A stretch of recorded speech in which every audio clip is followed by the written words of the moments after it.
So knowing that early Christians wrote many writings, people really want to know, how is it that these books and not others came to reside in the New Testament canon?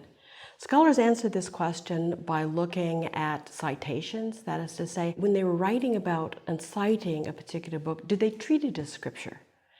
The second way in which one looks at what may have been treated as canon is by looking at lists.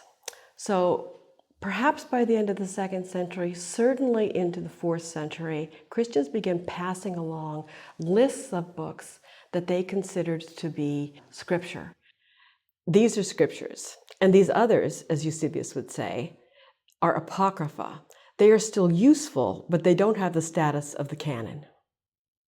So those lists, which also differ, nonetheless provide very important kinds of information about what early Christians understood to be the canon. The third method that scholars use is to look at what's actually in the manuscripts that we have that have survived. And here we can get the best sense, particularly from longer rolls, but also from codices, because a codex has the potential to contain within it the entirety of the Christian scriptures, the 27 writings. If, however, we take a look at these books, we can see that they're not identical to what comes to reside in modern Bibles. So Codex Sinaiticus is actually incomplete. It's missing the first half of the Hebrew Bible, but we assume that all of those texts are there. In addition to that, it contains some books that are classified as apocrypha. For example, 2nd Esdras, the book of Judith, or 4th Maccabees. It has all the texts of the New Testament, all 27 works. But what's really interesting about this is that it also contains 2 works not found in any modern Bibles: the letter to Barnabas and the Shepherd of Hermas, a Revelation. So what looking at these codices tells us is that there was considerable fluidity through the period about which books precisely were to be included, and also which order they would be put in. Christian Bibles generally begin with Genesis, the beginning, the creation of the world. In the beginning, God created the heavens and the earth. And they end with the book of Revelation, which tells about the final destruction and a new creation. But some of these Bibles would actually put the book of Revelation kind of in the middle of the New Testament texts. So the invention of printing and the printing press gave a lot of stability to the text. The Gutenberg Bible from 1454 is certainly one of the most important. It's a Latin Vulgate, that is to say, it's a Catholic Bible written in Latin. But this text is a good example precisely of what is really a sea change when we're talking about stability in the text of the Bible. Another reason that the content of Bibles are different has to do with translation. Languages are contextual and they're culturally specific. So for example, not every language has a word for camel or for lamb.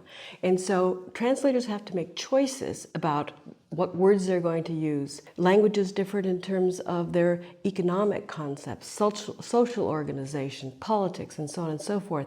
So translation then has to encompass these kinds of culturally specific factors as well. The Bible has been translated into many languages, and indeed sometimes the translation is the first time that that language was written down. We're going to take a look at a variety of Bibles in different languages from around the globe.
Not only has the Bible been translated into different languages on every continent, as you've seen, and many, many more examples have been given, but new translations are being done all the time. One of the reasons for translation is to update as language itself changes. An example in English is the King James Version, which is one of the earliest translations of the Bible into English, done in 1611. And its language is the language of the early 17th century. For many people in English, the King James Version is the language of the Bible. There are very many new translations that try to bring the language of the Bible into a fresher, up-to-date, sort of invigorated language.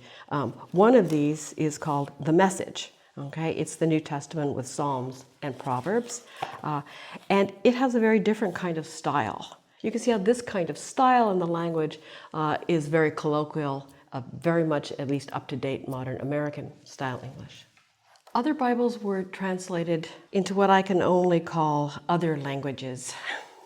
This one is intended to be translated into kitty pigeon English.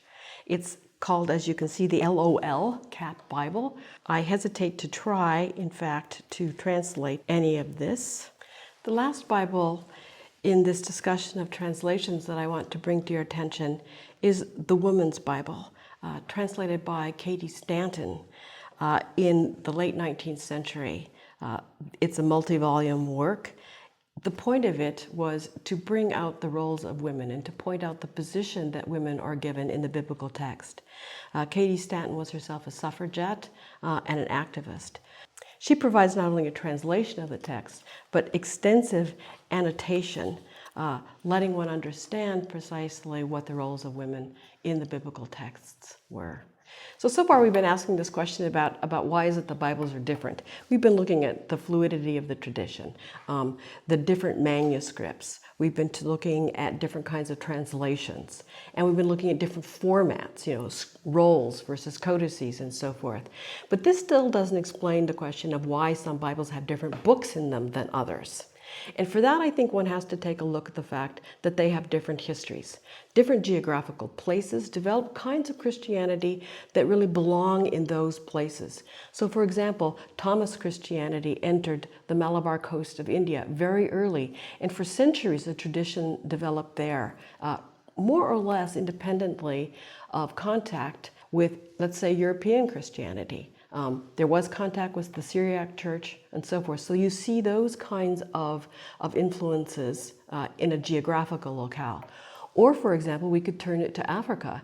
Ethiopia established a kind of Christianity that really is Ethiopian, that has its own theological interests, that has its own canon.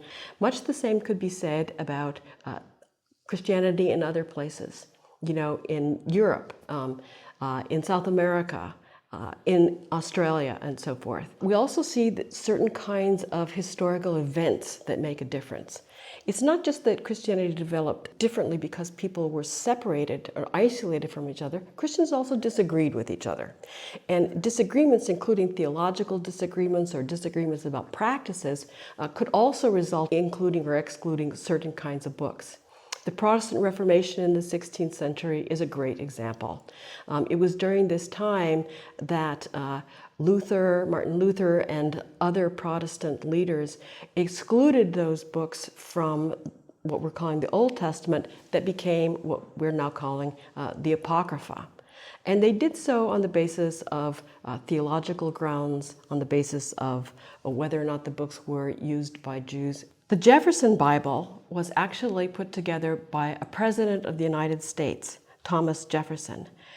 He called this the Life and Morals of Jesus of Nazareth. And what he did was basically to take scissors to the New Testament and to select from the New Testament those passages which he felt represented Jesus as a moral teacher, as a person of wisdom. And he excluded passages that included, for example, miracles or anything having to do with the supernatural.